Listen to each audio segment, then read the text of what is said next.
For some of us, the Christmas season is a time just filled with an incredible amount of joy. But I also know for others of us, the Christmas time is really a season of loneliness. It's a season of depression. It's a season of anxiety. Maybe this is the first Christmas that you're celebrating without a loved one, whether it be a child, a spouse, a parent, a sibling. That this is the first Christmas you're going to gather together and they are not going to be there and you're not looking forward to it. Or maybe this is a Christmas season where you don't really have a whole lot of family around you, that when it comes to Christmas, you don't know who you're going to celebrate with or if you're even going to celebrate it. And you just have a sense of loneliness just gnawing at your soul. Friend, what I want you to hear today, it's in those times of brokenness that God reveals himself to us.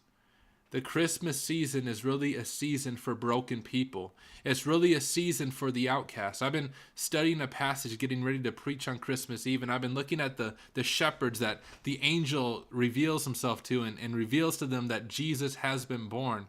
What we need to understand about the shepherds is they are not the religious elite. Matter of fact, as a shepherd, many people believe they were on just the bottom of society. They worked outside of the city. They worked all night, much of the time.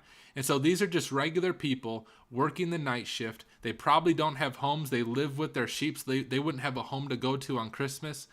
And I'm sure loneliness is eating at their souls and loneliness is eating at their hearts.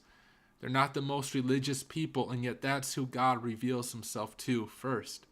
God often doesn't choose the pastor. God doesn't choose the Bible scholar, but God chooses the person who is broken. God chooses the person who has a heart that is filled with loneliness and depression. God chooses the outcast and the rejected and the non-religious to reveal himself to them. The message of Christmas is for the broken. And I have the opportunity of sharing this message of the gospel on Christmas Eve. So if you live in the Garretson, South Dakota area, whether you're in Pipestone or Sioux Falls, Laverne, or wherever it's at, I have the opportunity of preaching in Garretson, South Dakota. I'm a campus pastor at the Rescue Church, and our Christmas Eve service is at the school at 5 p.m. So if you come through Garretson, find the school. You can use the game side entrance. If you're like, Tyler, I don't know what the game side entrance is, just keep driving around the school until you see a bunch of cars. But this Christmas Eve, this Saturday at 5 p.m., I have the opportunity of sharing this message from the Bible. So I want to encourage you, invite your friends, invite your family.